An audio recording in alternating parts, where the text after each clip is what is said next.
r/ask Reddit. Cashiers of Reddit. What is the most suspicious set of items a customer has purchased? I worked at a hamburger place. We would portion ground beef in plastic bags. Management was awful and we ran out of things constantly. I was usually the only employee with a car, so I'd go to the store down the street and buy like 5-10 boxes of 200 flip-top plastic sandwich bags. I realized after a while they thought I was a drug dealer.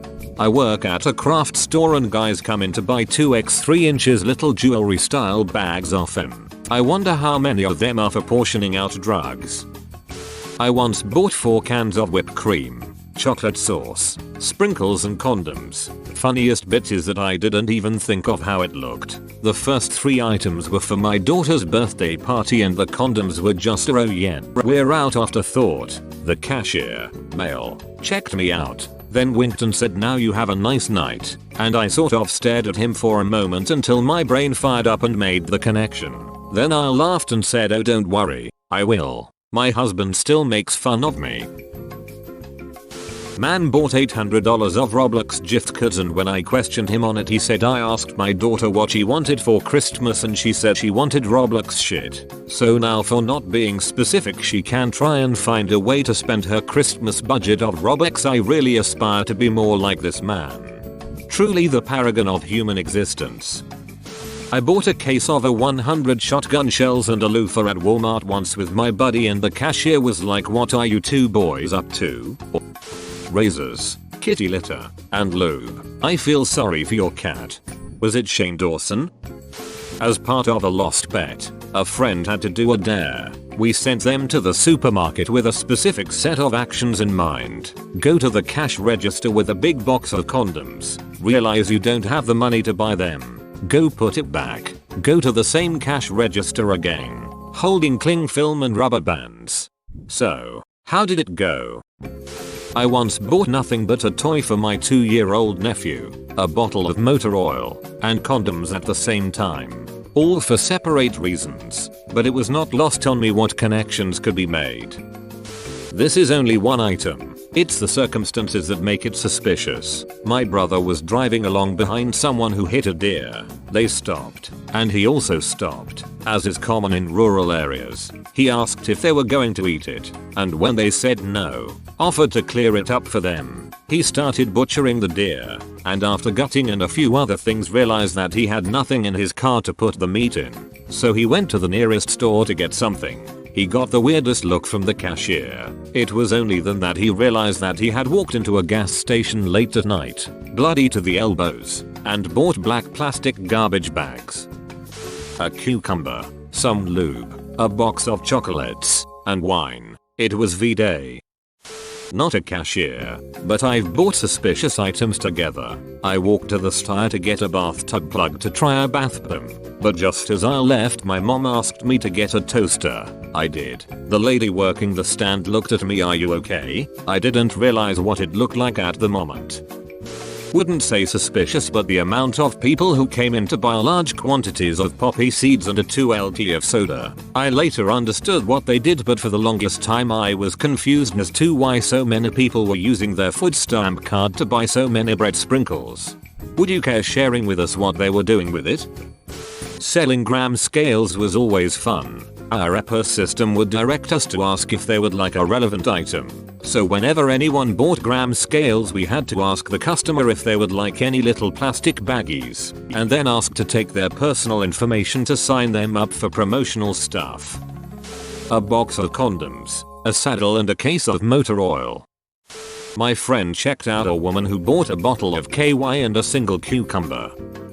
I don't know if suspicious is the right word, but an 80-plus-year-old woman bought condoms from me.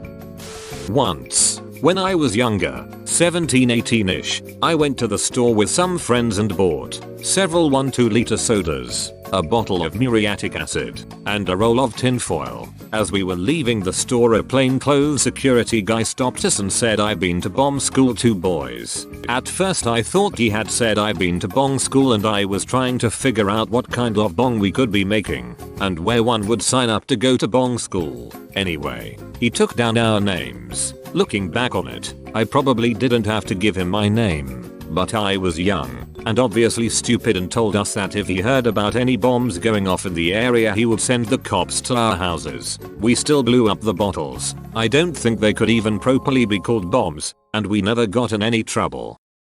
3 teenage boys bought 8 cartons of eggs and 5 bags of water balloons. They placed them on the counter and I told them, make sure you don't hit my car, and they all devilishly grinned at me. Worked at Barnes & Nobles for a year. If there is something I learned from working there is, old people are freaky AF. This 72-year-old woman is checking out with me, and she has a couple of books, a Bible, a home and garden book, a book on grieving, and a book about sex toys, different shapes, sizes, and how to use them. We're trained not to question comment on what purchases are being made if the purchase includes sexual content. I apparently forgot my training and said, looks like someone is going to have a lot of fun tonight. Insert awkward stare and silence. She looks at me and says, praising Jesus is always fun, if you have the right friend. I giggled awkwardly and finished ringing her up. Turns out, the sex toy book was for her granddaughter, and the Bible was for her and her congregation. Till this day, I still feel like Granny was going to a weird gangbang Bible study group. A 12-gauge shotgun, ammunition, antidepressants. I love Walmart. I was the customer. I bought an old lady style cardigan, a lady's singlet and a G-string thong. I am male. I realized how bad it looked at the register. I was also 26.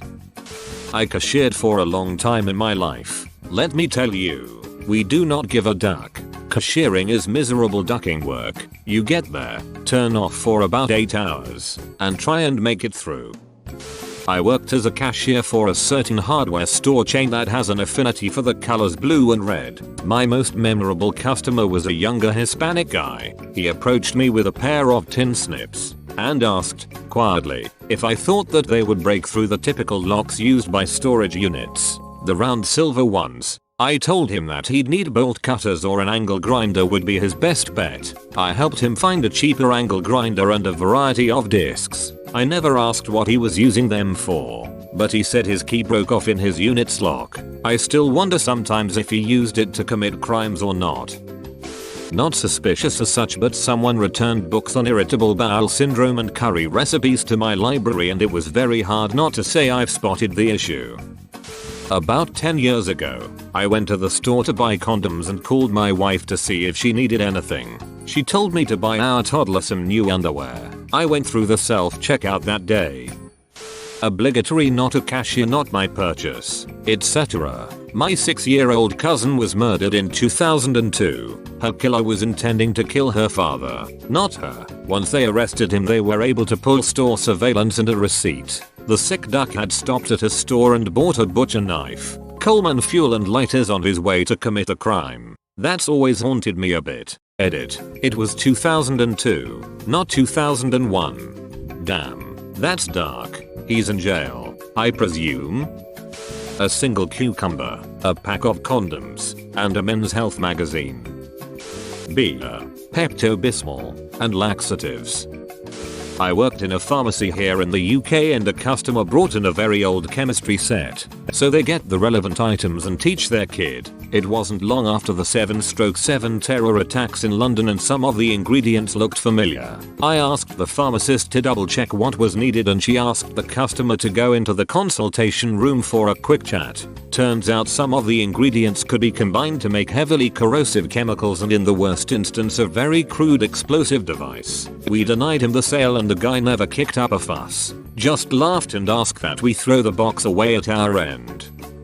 I don't think it's particularly suspicious what they bought, but how they got them. I was working at Sam's Club a few years ago. It's a warehouse store, a lot like Costco. I go in, and very early on in the day a man comes up with 9 flats of food, over $2,000-$3,000 worth of food. Ribs, steaks, lobster, potatoes, all of everything. I could see this dude was eating like a king. He then paid it off using only 8 food cards, multiple cards. I don't know how he got them, but he used at least 6 of them. A single own brand pot noodle, £0.37, which he tried to pay for with a £50 note and no. Could you just change this massive wad of cash while your till's open? Yep, right you are, pal. closely followed by the 1-pound pregnancy test and a 30-pound bottle of vodka. Whichever way you look at it, that isn't ending well. As for all the lube, condoms, coke rings, diarrhea pills, etc., we literally don't give a shit. We won't remember you unless you act weird about it. I only remember the guy who came in to buy a new skirt and tights once a week because he kept going on about how they were definitely for his sister who couldn't come to the shop herself. Mate, I literally don't care if you want to wear a skirt. It's 2019. People are doing a lot weirder. Some guy came up with condoms and children's scissors. What I'm getting from this thread is a box of condoms makes any other combination of items seem bad. Lighter fluid, a pack of condoms, and a first aid kit. A baseball bat, a folding chair, and some black garbage bags. I was at a hardware store and I bought a hatchet because I need to trim some limbs on a tree which overhung my roof. On my way to the checkout I remembered that I needed some heavyweight twine and duct tape to tie up some boxes that I'd been meaning to put in the attic. It wasn't until I laid them all out on the counter that I realized how it looked. Gulp. Someone bought 12 bunches of celery, 2 grocery bags full. Not sure what they were doing with it because I don't know who eats that much celery. Just a bunch of gift cards. Unfortunately, nothing too interesting. He came up and tried to buy about $500 worth of cards. I needed a manager to approve it, so I told him and picked up my phone to call. He said, "What? Why? Never mind," and ran out the doors. I don't think you're going to get a whole lot of cashier responses to this one. Having worked as a cashier for many years, I can say in all honesty that when you're doing it, you're totally on autopilot. Like, ask me the clue code for any vegetable you want. I absolutely won't know it, but put me on a register right now and I could bang it out no problem. Once I went to the convenience store to buy multiple stuff, but the first 3 items I give the cashier are a small notebook, a pen and some razors, which I don't even remember what they were for. I also wore all black. The guy freaked out and asked me if everything was okay. I later realized he thought I was about to kill myself. I know it shouldn't be funny, but I laughed. Condoms and fly spray. I probably wouldn't have even noticed if the young couple buying them hadn't been very insistent that they weren't going to be used together. Also, the couple buying strawberries and squirty cream at 9:30 at night on Valentine's Day. I work at a craft store. This isn't really suspicious, but some sorority girls came in and bought an unfinished wooden paddle among other things. Whoa, you made it to the end? You're a ducking beast. I'll cut you a deal. Smash like and subscribe for more curated content. It's free and that's a great price.